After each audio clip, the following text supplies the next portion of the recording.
இது மகிமை நேரம். மகிமை டிவி நேயர்களை அன்புடன் வாழ்த்துகிறேன். மகிமை நேர நிகழ்ச்சியின் வாயிலாக உங்களை சந்திப்பதிலே மிகுந்த மகிழ்ச்சி அடைகிறேன்.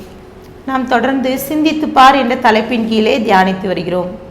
இன்றைக்கும் ஒரு சம்பவம், அந்த சம்பவத்திலே தாவீது அவன் அபிகாயில் அவனுடைய அங்கே நடந்த ஒரு சம்பவத்தை நாம் தியானிக்கலாம். 1 சாமுவேல் 25ஆம் அதிகாரத்திலே அந்த சம்பவம் குறிப்பிடப்படுகிறது.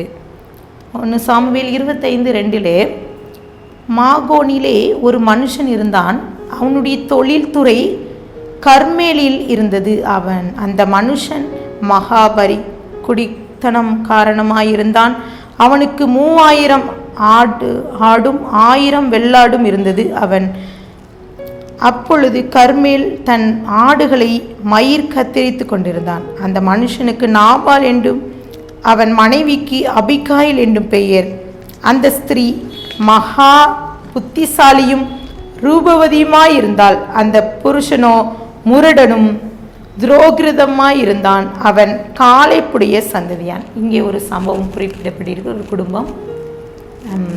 இந்த சம்பவம் நடப்பதற்கு முன்பாக நடந்த காரியம் என்னன்னா, சாமுவேல் தீர்க்கதரிசி மரித்து விடுகிறார்.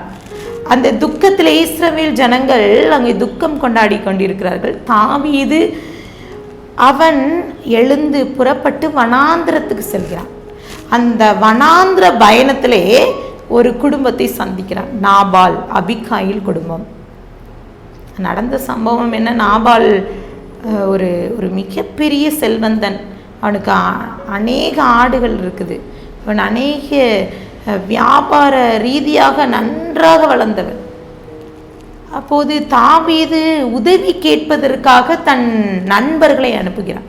10 பேர் அனுப்பி அவனை விசாரிக்க சொல்லி, அவன் நலத்தை விசாரித்து குடும்பத்தை விசாரித்து தாவீது சொன்ன காரியத்தை சொல்கிறான். தாவீதை குறித்து தாவீதை அறியாதவன் யாருமே இருக்க முடியாது. ராஜா, இஸ்ரவேலை மீட்டவன், கோலியாத்தை வீழ்த்தும் போது சகல இஸ்ரவேல் ஜனங்களுக்கும் தெரியும். இந்த சவுல் மன்னன் அவன் கொன்றது 1000 16000 இந்த வார்த்தையெல்லாம் தெரிந்த அந்த இஸ்ரவேல் ஜனங்களுக்குள்ளே இந்த நாபால் தாவீது என்பவன் யார், அவனை நான் அறியவில்லை என்று சொல்லி அந்த நண்பர்களை அனுப்பி விடுகிறான். இந்த கோபத்தின் நிமித்தம் தாவீதுக்கு வந்த ஒரு மூர்க்கம், அவனை அழித்து விட வேண்டும்.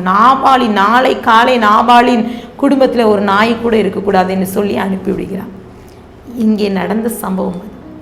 அந்த சம்பவத்திலே நாம் சிந்திக்க வேண்டிய காரியம், அங்கே ஒரு அபிகாயில் ஒரு பெண் இருக்கிறாள். அவள் மனைவி.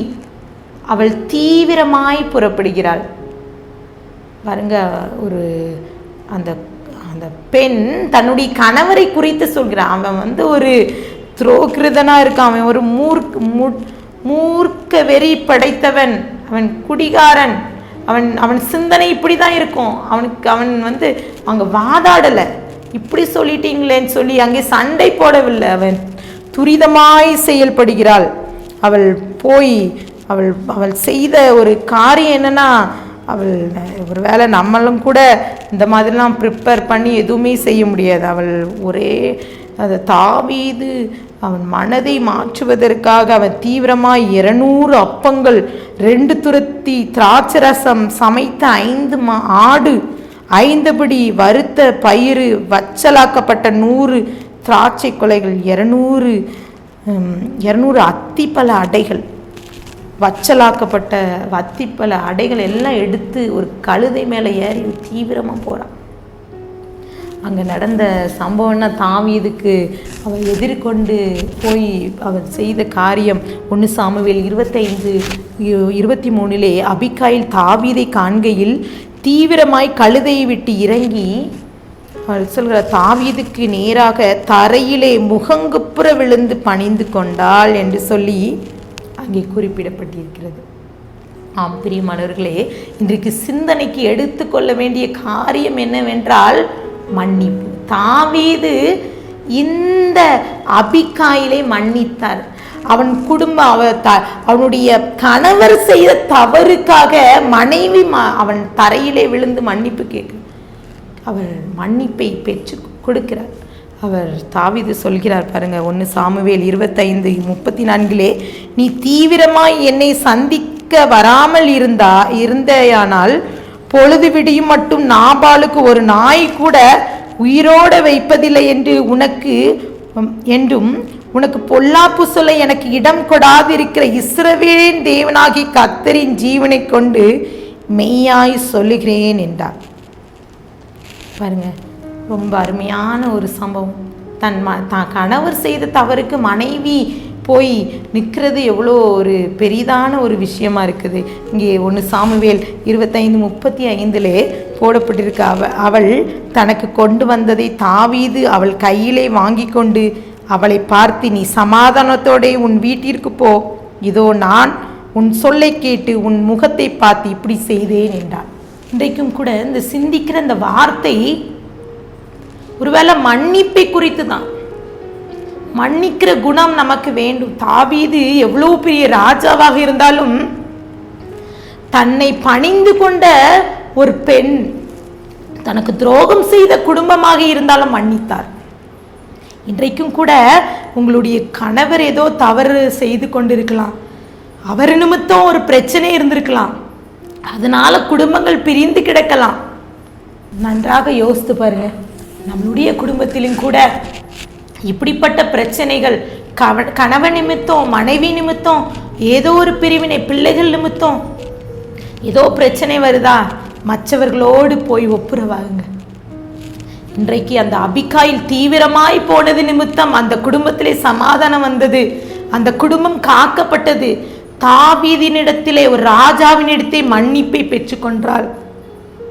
பிரியமானவர்களே, மன்னிப்பு ஒருவேளை இந்த இன்றைக்கு காலகட்டத்தில் மன்னிக்கிற குணங்கிறது இல்லை. நாம் சொல்லுவோம், 10 வருஷமாக நாங்கள் பேசலை, பெருமையாக சொல்லுவோம். இப்படி நாங்கள் பிரச்சனை, பிரிவினை, அதெல்லாம் பெருமையாக இருக்கு. நான் அவங்க கல்யாண வீட்டுக்கெல்லாம் போகலை, திருமண இவங்க வீட்டில் நடந்த காரியம் ஃபங்க்ஷனுக்கெல்லாம் எங்களை கூப்பிடலை. இதெல்லாம் எவ்வளோ வேணும், நம்ம யோசிக்க வேண்டிய, சிந்தித்து பார்க்க வேண்டிய ஒரு விஷயம். மன்னிக்கிற உள்ளம் இன்றைக்கு கர்த்தர் நம்மிடம் எதிர்பார்க்கிறார். தாவீது அந்த மன்னிப்பின் குணம் அவன் இருந்தது நிமித்தம் அபிகாயிலை மன்னித்து அவன் குடும்பத்திற்கு சமாதானத்தை சொன்னது போல இன்றைக்கும் நமக்கும் நம்மோடு இருக்கிற சக மனிதருக்கு மன்னிப்பை கொடுப்போம். கர்த்தர் நமக்கு தந்த சமாதானத்தை மற்றவர்களுக்கு பகிர்ந்து கொள்வோம். ஆண்டவர் சமூகத்தில் ஒப்பு கொடுத்து ஜெபிக்கலாமா? கண்களை மூடி ஜெபிக்கலாம். அன்பின் பரலோக தகப்பனை ஸ்தோத்திரிக்கிறோம். இன்றைக்கும் எங்களோடு நீங்கள் பேசியிருக்கீங்க. அபிகாயில் தீவிரமாய் அவன் போராடி அவன் தன் கணவர் செய்த தவறு நிமித்தம் அவன் போய் தீவிரமாய் தன்னை ராஜாவின் சமூகத்திலே அர்ப்பணித்த நிமித்தம் அவனுக்கு ஒரு மன்னிப்பு கிடைத்தது போல நாங்களும் கூட எங்களை சுற்றி இருக்கிற சக மனிதர்கள் ஒருவேளை நாங்கள் ஒருவேளை குற்றம் செஞ்சிருக்கலாமா, அவர்கள் குற்றம் செஞ்சிருக்கலாம், ஒரு இரக்கத்தை நாங்கள் மற்றவர்களுக்கு காண்பித்து ஒரு மன்னிக்கும் குணம் எங்களுக்கு கிடைக்க தாவீது அதை அபிகாயிலுக்கு கொடுத்தது போல நாங்கள் மற்றவர்களுக்கு மன்னிப்பை கொடுத்து சமாதானத்தை கொடுக்க நீங்கள் கிருபை தாங்க. முடிய கரத்திலே கொடுக்கிறேன், தாழ்த்துகிற உரிமையாக்கிறேன், மீட்பர் மூலம் கேட்கிற பிதாவே, ஆமென்.